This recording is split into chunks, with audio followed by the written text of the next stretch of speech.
इस पार्ट की स्टार्टिंग वहीं से होती है और हम देखते हैं कि उस गोलम ने अभी भी आर्थर को पकड़े हुआ था और वो दोनों एक दूसरे को घूर रहे थे और ऐसे ही कुछ देर निकल जाती है और उसके बाद वो गोलम आर्थर को नीचे छोड़ देता है। फिर वो अपनी रियल फॉर्म में आते हुए उन दोनों के पास आता है और विंसम से बात करते हुए कहता है कि हे विंसम, तुम मुझसे काफ़ी ज़्यादा टाइम के बाद मिलने के लिए आए हो। क्या तुम्हें मुझसे मिलने के लिए इतनी ज़्यादा देर लगानी चाहिए थी? जिस पर विंसम कहता है कि मुझे माफ़ कर देना, लेकिन मैं काम में इतना ज़्यादा बिजी था कि मुझे तुमसे मिलने के लिए टाइम ही नहीं मिल रहा था। फिर वो बंदा यानी कि वो मास्टर आर्थर के पास आता है और उससे कहता है कि हे बच्चे, तुम शायद डरे तो नहीं हुए होगे, लेकिन हैरान तो होगे। और उसके बाद फिर वो विंसम से दोबारा पूछता है कि वैसे क्या तुम मुझे एक बात बता सकते हो, क्या इंसान लेट आने वालों को सज़ा देते हैं? अगर देते हैं तो वो किस तरह की सज़ा होती है? क्या वो उनका गला काट देते हैं, या फिर उन्हें ज़िंदा ही जला देते हैं, या फिर वो उन्हें लटका देते हैं? जिस पर विंसम कहता है कि जितना मैं इंसानों को जानता हूँ वो ऐसा बिल्कुल भी नहीं करते हैं। वो इंसान लेट आने वालों को किसी भी तरह की सज़ा नहीं देते हैं। ये सुनने के बाद वो बंदा यानी कि मास्टर वो काफ़ी ज़्यादा मायूस हो जाता है और कहता है कि मुझे तो लगा था कि इंसान अपनी इस छोटी सी ज़िंदगी में टाइम को सबसे ज़्यादा इम्पोर्टेंस देते होंगे, लेकिन तुम्हारी बातें सुनने के बाद तो मुझे ऐसा लगता है कि वो बंदे टाइम की कदर करते ही नहीं हैं। वो बस ऐसे ही अपनी ज़िंदगी को बेवजह बेकार कर रहे हैं। ऐसे लोगों को तो ज़िंदा रहने की कोई ज़रूरत ही नहीं है। इंसान बिल्कुल पिछड़ी हुई प्रजाति है। और ये बातें आर्थर सामने खड़ा होकर ही सुन रहा था। वो पहले तो ये बात सुनकर शौक था कि उसका ये नया मास्टर उसे सज़ा देने वाला है, वो भी पहले ही दिन। और उसके बाद वो थोड़ा गुस्सा हो जाता है और गुस्सा होकर वो कुछ सोचता है कि आखिर ये बंदा मेरे सामने ही इंसानों को गालियां दे रहा है और मैं यहाँ पर कुछ भी नहीं कर सकता हूँ। फिर उसके बाद वो बंदा आर्थर के सामने जाकर खड़ा हो जाता है और फिर विंसम उसे इंट्रोड्यूस कराते हुए कहता है कि आर्थर, ये है रेन और ये आज से तुम्हें ट्रेनिंग देने वाले हैं, तो अच्छे से ट्रेनिंग लेना, और ये थोड़े से स्ट्रिक्ट हैं तो इसका भी ध्यान रखना। ये सुनने के बाद आर्थर अपने आप को उस नए मास्टर से यानी कि रेन से इंट्रोड्यूस कराते हुए कहता है कि मेरा नाम है आर्थर, आपसे मिलकर खुशी हुई। लेकिन रेन ने तो उसे बिल्कुल इग्नोर कर दिया था। फिर वो विंसम से बातें करने लगता है। वो आर्थर को बिल्कुल इग्नोर कर रहा था। वो ऐसे ही कुछ देर बातें करने के बाद फिर वो आर्थर के पास आता है और उससे कहता है कि हे बच्चे, जल्दी से अपने कपड़े उतारो। जिस पर आर्थर थोड़ा सा हैरान होता है कि आखिरकार ये बंदा मुझे कह क्या रहा है, मैं यहाँ पर इसके सामने कपड़े कैसे उतार सकता हूँ। फिर दोबारा से रैन यही बात कहता है कि जल्दी से अपने कपड़े उतारो। जिस पर आर्थर अपने सारे कपड़े उतार देता है और रैन से कहता है कि इतना काफ़ी है या फिर तुम कुछ और भी देखना चाहते हो। जिस पर वो बंदा यानी कि रैन कहता है कि हे, तुम काफ़ी ज़्यादा बोल लेते हो, तुम्हारा मुंह तो काफ़ी ज़्यादा चलता है।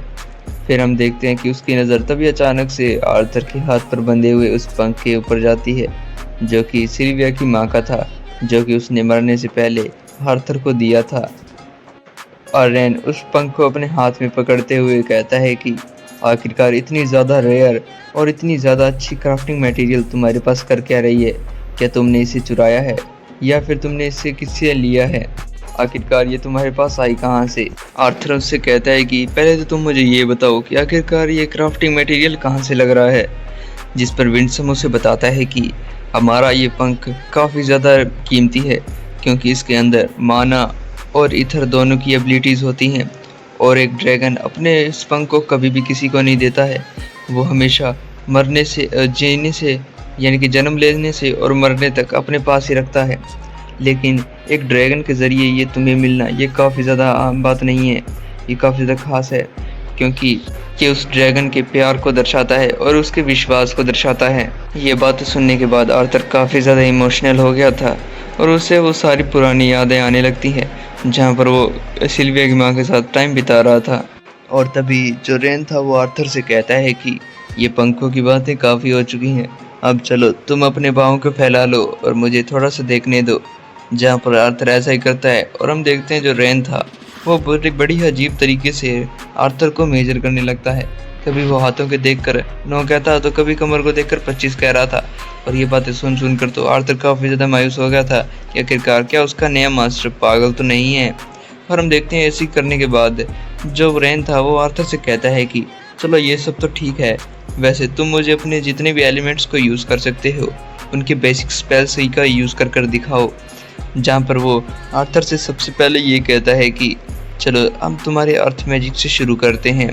वो आर्थर से कहता है कि जल्दी से एक 2.5 मीटर ऊंचा और एक 20 सेंटीमीटर चौड़ा एक पिलर बनाओ, वो भी अपने अर्थ मैजिक का यूज़ करते हुए। आर्थर भी बिल्कुल ऐसा ही करता है और ऐसे करते करते वो सबसे पहले अर्थ मैजिक और उसके बाद उसे फायर मैजिक का यूज़ कर भी दिखाता है। उसके बाद थंडर और आइस मैजिक और यहाँ तक कि वाटर मैजिक और विंड मैजिक भी उसे यूज़ कर दिखाता है। इस बीच में उसने अपने सभी एडवांस जो एलिमेंट्स थे उनका भी यूज़ कर लिया था।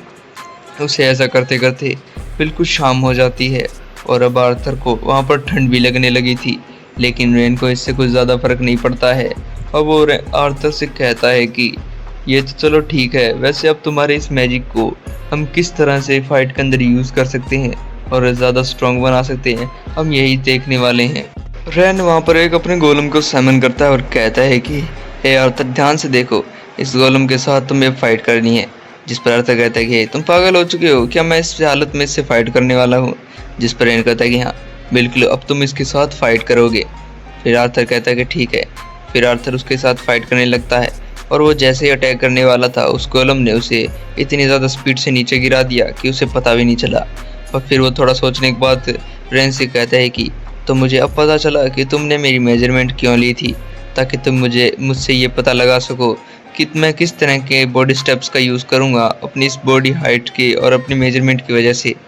जिस पर रेन कहता है कि हो तो तुम्हें ये तो पता चल चुका है, वैसे अब तुम्हारा क्या ख्याल है इस बंदे को यानी इस गोलम को हराने का। आर्थर फिर जाता है और जल्दी से उस गोलम को हरा देता है। फिर हम देखते हैं कि आर्थर कहता है कि बस इतना ही, तो अब तो काफ़ी ज़्यादा टाइम हो चुका है, तो चलो चलते हैं और मुझे अब काफ़ी ज़्यादा ठंड भी लगने लगी है।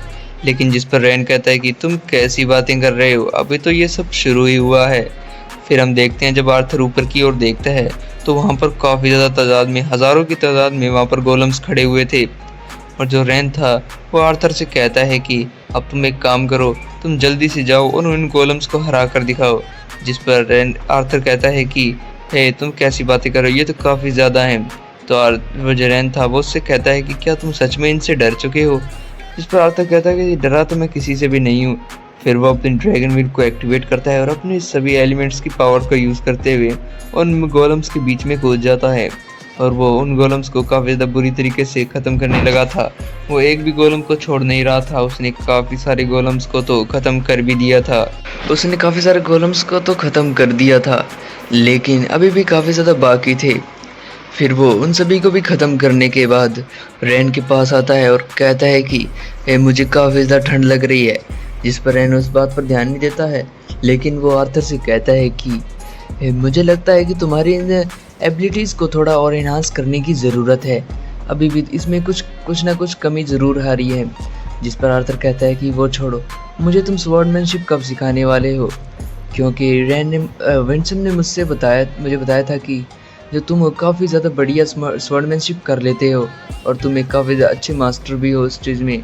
जिस पर रेन कहता है कि तो विंसन ने तुम्हें ये भी बता दिया था। फिर वो उसके बाद कहता है कि चलो तुम्हें स्वॉर्डमैनशिप को तो सिखा ही देंगे। आर्थर उससे कहता है कि पहले तो मुझे ये बताओ, मुझे यहाँ पर बिना कपड़ों के कितनी देर और रहना है। रेन उससे कहता है कि मैं बस तुम्हारी इन फिजिकल एबिलिटीज़ को ही चेक कर रहा हूँ, ताकि मैं तुमसे ये देख सकूँ कि तुम किस चीज़ के लिए लायक हो। फिर वो आर्थर से कहता है कि चलो एक काम करो, मुझे तुम अपना मेन वेपन दिखाओ जिसका यूज़ तुम अपनी फाइट्स के अंदर करते हो। जिस पर आर्थर कहता है कि चलो रुको 1 मिनट रुक जाओ, मैं अभी तुम्हें निकाल कर दिखाता हूँ। फिर वो अपनी उसी स्वॉर्ड को निकाल कर दिखाता है, जो कि सिर्फ वो ही निकाल सकता है, क्योंकि उसका बॉन्ड उसके साथ बना हुआ है। फिर वो जल्दी से रेन था वो उस तलवार को अपने हाथ में ले लेता है और उसे देखते हुए हंसने लगता है ज़ोरों से और कहता है कि हे बच्चे, क्या तुम्हें सच में लगा था कि ये एक सबसे बकवास स्वॉर्ड मेरे सामने लाकर तुम कहोगे कि तुम्हारे पास ये सबसे ज़्यादा स्ट्रॉन्ग वेपन है? जिस पर आर्थर कहता है कि तुम कैसी बकवास कर रहे हो, ये काफ़ी ज़्यादा स्ट्रॉन्ग है और जितना ये तुम समझ रहे हो ये उतना आसान नहीं है, इसे सिर्फ मैं ही निकाल सकता हूँ और कोई इसे इस्तेमाल नहीं कर सकता है। फिर जो रैन था वो विंसम की ओर देखता है और हंसते हुए कहता है कि हे विंसम, तुम अच्छे से जानते थे ना, इसीलिए तुमने इस बच्चे को मेरे पास लाया ताकि मैं इसे ट्रेन कर सकूं। फिर वो विंसम से और भी कुछ कहता है, वह जानने की हमें ज़रूरत नहीं है। फिर आर्थर देखता है कि जो रैन था वो उस तलवार को निकालने की कोशिश कर रहा है, जिस पर आर्थर कहता है कि ऐसा मत करो, तुम उसे निकाल नहीं सकोगे क्योंकि उसे सिर्फ मैं ही निकाल सकता हूँ। जिस पर वो रैन कहता है कि उसकी ज़रूरत नहीं है बच्चे, मैं अच्छे से जानता हूँ कि मैं आखिर क्या कर रहा हूँ। हम देखते हैं कि रैन ने काफ़ी ज़्यादा आराम से उस स्वॉर्ड को बाहर निकाल लिया था और उसे कोई ज़्यादा परेशानी भी नहीं हुई थी। और ये देखकर आर्थर ही शॉक हो चुका था कि आखिर इस बंदे ने इस तलवार को निकाला कैसे, क्योंकि ये स्वॉर्ड सिर्फ मेरे साथ ही बॉन्ड बना चुकी है और ये अब कोई भी उसे निकाल नहीं सकता है।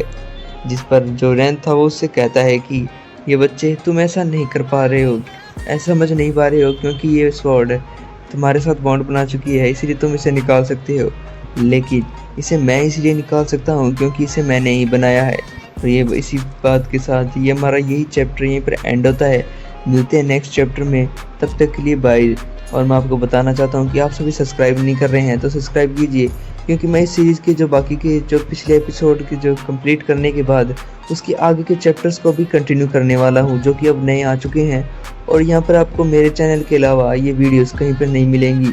अगर आपको मेरे चैनल की वीडियो कहीं पर मिले तो ज़रूर बताइएगा, ताकि मैं उस बंदे को सपोर्ट कर सकूँ।